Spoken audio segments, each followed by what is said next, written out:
Hi guys, in CWQ here, and we have an article today which is coming from wosu.org, and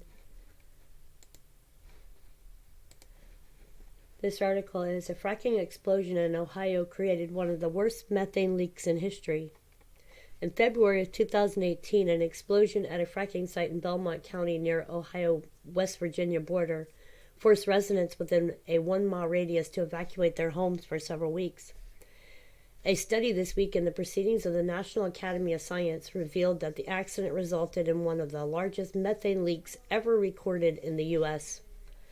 Powhatan Point Fire Chief Tom Nilms was among the first to respond to the explosion.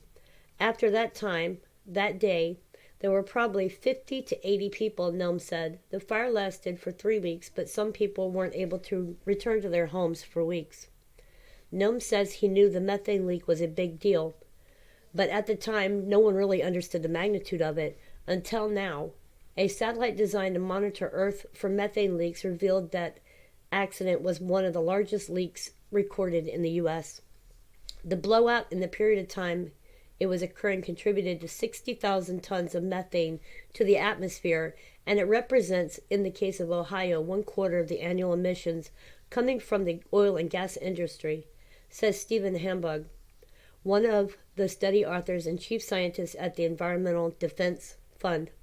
In fact, the Belmont County incident released more methane than the reported emissions of oil and gas industries of entire European countries. Methane is responsible for 1/4 of the warming that we're currently experiencing. Hamburg says it's a very potent but short-lived greenhouse gas, so reducing those emissions will have the biggest impact on slowing the rate of warming. He says because of the nature of the odorless, colorless gas, it is really hard to know when a leak has occurred. None of us pay attention to that which we can't see or measure, he says.